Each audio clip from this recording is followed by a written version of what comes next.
Welcome to Mondial Vibes. As we already know, we saw matches being played yesterday. We saw Canada versus Bosnia. We saw the US play Paraguay. We saw a lot of actions in that game between Canada versus Bosnia. We saw the Bosnian side solid in the defensive structure. We saw a Canadian side that has grown over the last few years with their football. We saw them pushing all attacking. We saw them dominate the game. Although we were unable to see one of their best players in person of what's his name again? The Bayern Oh, Munich Alfonso left back, Davis. Alfonso Davies, who was unable to feature in that I think he fixture. still has like a niggling fitness issues. Yeah. I don't think he'll be Because playing in the group stages. I think he I missed the first two matches, if at all. I think so. So the game between Canada versus Bosnia, we also did not see Edin Dzeko feature in the He's game. also suffering from a little injury. I think he's recovering from a shoulder injury that disturbed him at the end of last season.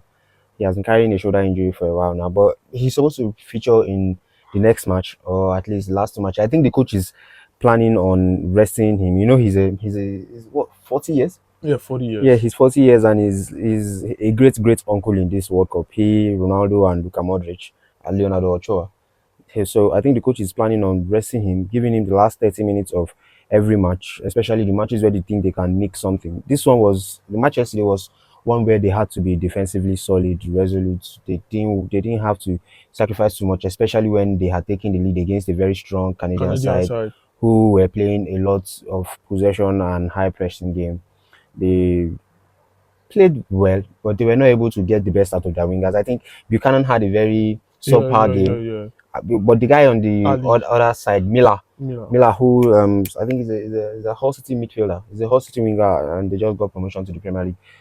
He gave a bit of himself. The only person who much was expected from but didn't deliver was Jonathan David, Yeah, and rightfully so. He was hooked off in the 60th minute, minute. around the 60th minute. So he wasn't. I think he played in the number 10 role.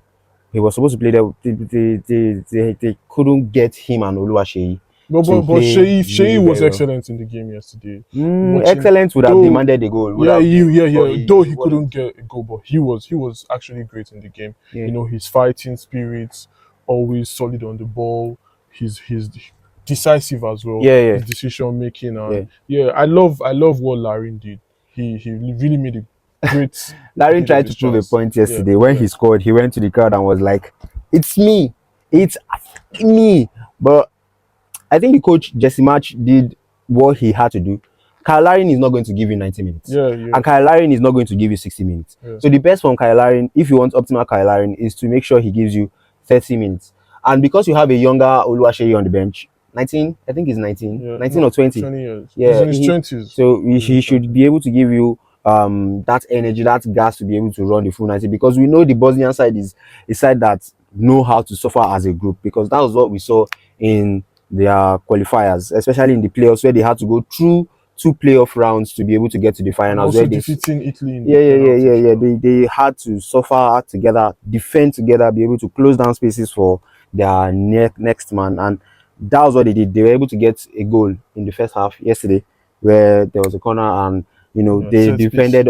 they depended on their physicality, and then there was a flick on, and the striker that scored was Lukic. He's a newbie in the international setup, but he had a blistering season in the Romanian league. He scored 18 goals, Is and it I think that's CFL Cluj? He yeah, plays in Cluj or something. and that was why he got the call up, and because Edin Dzeko is not able to give that much of himself these days. They have Demirovic, the Stuttgart striker. Yeah, but they wanted to play like a very resolute defense, and it is now the culture in Europe to, when you are defending, to defend with a very strong 4-4-2, a very compact 4-4-2 with two lines of four, and then the front two always blocking off the passes into the central channel. So that was what they did yesterday, and it's paid off for them, because Lukic was able to get a goal before he was taken off in like the 60th And minute. we saw a Canadian side that weren't really able to,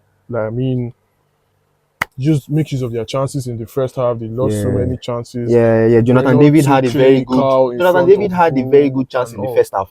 The chance he had in the first half, where he took it on with his left, I saw a striker that was lacking in a bit of confidence, because if it was Jonathan David of the Lille era, we know Jonathan David would have dispatched that with minimal force.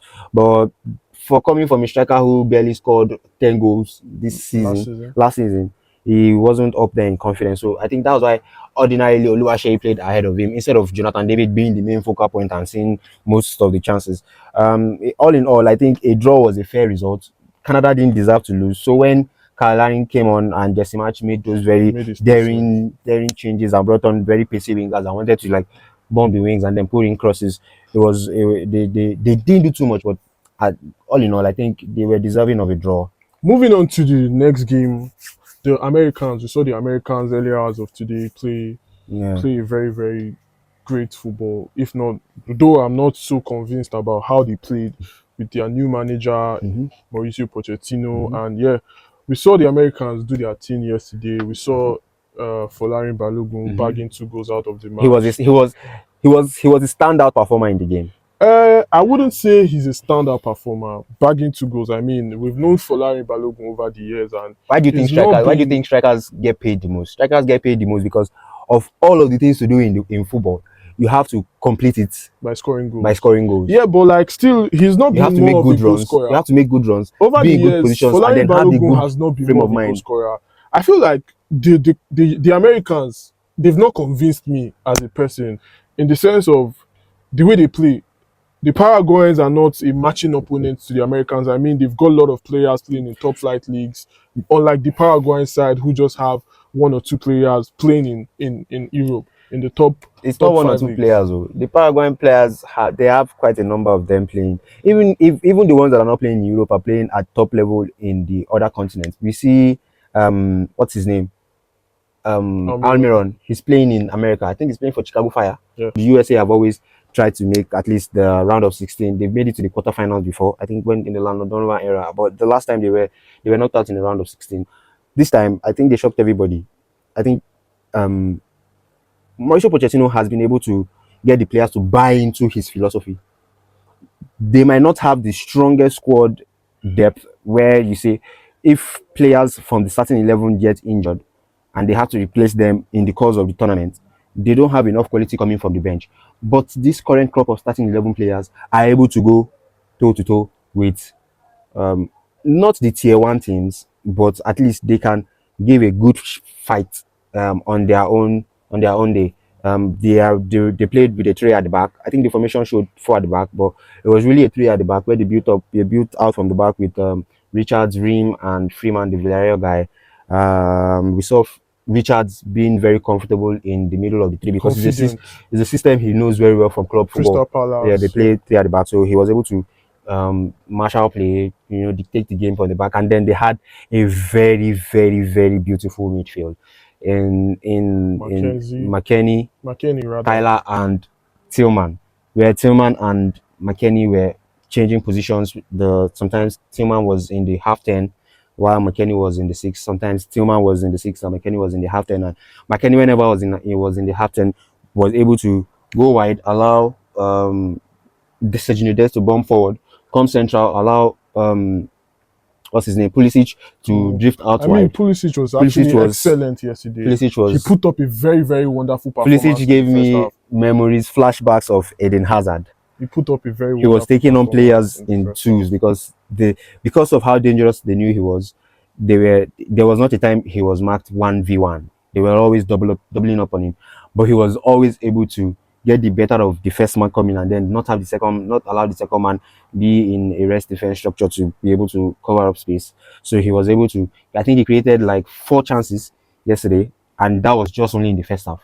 He was hooked off in the second half to be able to manage his workload, but then and then we saw the pace of the US national team drop a bit in the second half, Second which half, allowed the Paraguayans to to come back into the game, get a goal.